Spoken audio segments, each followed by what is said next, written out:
자녀의 학교 폭력 문제 때문에 정말 밤에 잠도 잘 안 오고 마음이 무거우시죠? 에이전트원 대표 행정사입니다. 그 힘든 시간을 헤쳐나가시는데 조금이나마 도움이 되고자 오늘 이 내용을 준비했습니다. 현명한 첫걸음은 무엇일지 지금부터 함께 차근차근 알아보겠습니다. 아마 지금 학부모님 마음속에 가장 먼저 떠오르는 질문일 겁니다. 이걸 꼭 교육지원청까지 가져가야 하나? 학교에서 조용히 끝낼 순 없나? 하고 말이죠. 다행히도 방법이 있습니다. 모든 사안이 복잡한 위원회까지 가야 하는 건 아니거든요. 그 해답이 될 수 있는 학교장 자체 해결 제도에 대해 오늘 확실하게 설명해 드리겠습니다. 네, 그 조용한 해결을 위한 첫걸음, 바로 학교장 자체 해결 제도입니다. 이건 복잡한 절차를 거치지 않고 학교라는 교육의 공간 안에서 문제를 매듭지을 수 있는 기회를 주는 제도라고 보시면 됩니다. 말이 조금 어렵죠? 쉽게 말해서 비교적 가벼운 사안을 굳이 외부에 알리지 않고 학교 안에서 신속하고 또 교육적으로 해결하기 위해 만들어진 제도입니다. 그런데 여기서 정말 중요한 게 있어요. 법에서 말하는 이 경미한 사안이라는 기준이요, 우리가 생각하는 것보다 훨씬 더 깐깐하고 엄격하다는 겁니다. 자, 이제부터가 정말 중요합니다. 이 학교장 자체 해결이라는 문을 열려면요, 열쇠가 4개가 필요한데 이 4개가 모두 있어야 해요. 단 하나라도 빠지면 이 문은 절대 열 수 없습니다. 2주 이상 치료가 필요한 진단서가 없고, 재산 피해가 없거나 바로 해결됐고, 폭력이 한 번으로 그쳤고, 보복 행위가 아니어야 한다는 거죠. 여기서 제가 꼭 강조하고 싶은 단어가 있어요. 바로 그리고입니다. 이 중에 하나만 해당되면 되는 게 아니라 이 4가지 전부, 정말 예외 없이 모두 다 충족이 되어야 합니다. 그래야 겨우 자체 해결을 한번 얘기해 볼까 하는 그 첫 번째 문턱을 넘는 겁니다. 자, 그런데 이 4가지 열쇠를 다 모았자고 해서 끝난 게 아닙니다. 진짜 중요한, 모든 걸 결정짓는 마지막 관문이 하나 더 남아 있습니다. 이 4가지 요건, 이거 맞추는 것도 사실 쉽지 않죠.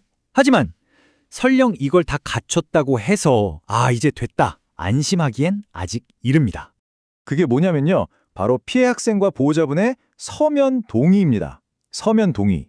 이 종이 한 장이 없으면 우리가 앞에서 힘들게 확인했던 그 4개의 열쇠가 전부 아무 소용이 없게 되는 거예요. 그래서 처음 대응할 때 진심으로 사과하고 관계를 회복하려는 노력이 다른 무엇보다도 중요하다고 말씀드리는 이유가 바로 여기에 있습니다.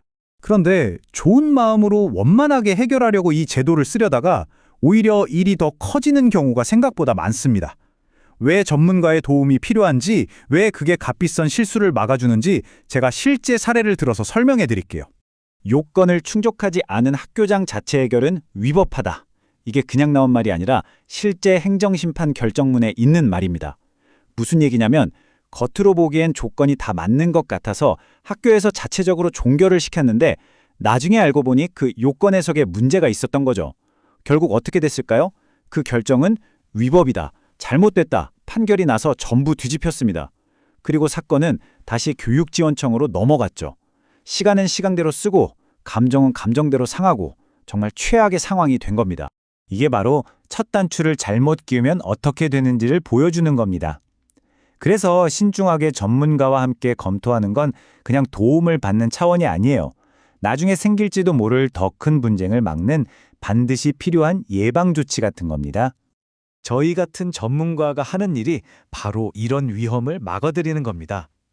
이게 정말 4가지 요건에 해당하는 게 맞는지 제3자의 눈으로 객관적으로 봐드리고, 동의를 받는 과정에서 혹시 법적인 문제는 없는지 모든 절차가 제대로 진행되도록 옆에서 도와드리는 거죠. 그래서 학부모님들께서 안전하게 이 절차를 끝내실 수 있도록 하는 겁니다. 자, 그럼 안타깝지만 이 요건이 안 되거나 아니면 제일 중요하다고 말씀드렸던 피해 학생 측의 서면 동의를 받지 못하면 그럼 어떻게 될까요? 네, 이땐 다른 길이 없습니다. 학교장 자체 해결이라는 문이 닫히면 이 사건은 법에 따라서 반드시 예외 없이 교육지원청의 학교폭력대책심의위원회로 넘어가게 됩니다. 네, 이제 사건은 학교의 손을 완전히 떠나서 전혀 다른 국면으로 접어들게 됩니다. 외부 전문가들이 우리 아이의 일을 판단하게 되는 거죠. 다음 시간에는요, 바로 이 학교폭력대책심의위원회에 대해서 자세히 알려드리겠습니다. 우리 아이의 담임선생님이나 교장선생님이 아니라 변호사, 의사, 경찰관 같은 외부 전문가들이 모여서 결정을 내리는 곳이거든요. 그분들이 뭘 보고 어떻게 판단하는지, 그리고 그 결정이 어떤 의미를 갖는지 다음 시간에 속 시원하게 풀어드리겠습니다. 학교 폭력 문제는 정말 혼자서 감당하기에는 너무 어둡고 복잡한 길입니다. 이 길 앞에서 혹시 막막하고 어떻게 해야 할지 모르겠다면 절대 혼자 고민하지 마십시오. 망설이지 말고 전문가의 도움을 받으세요. 저희가 가장 안전하고 확실한 길로 끝까지 함께하겠습니다. 감사합니다.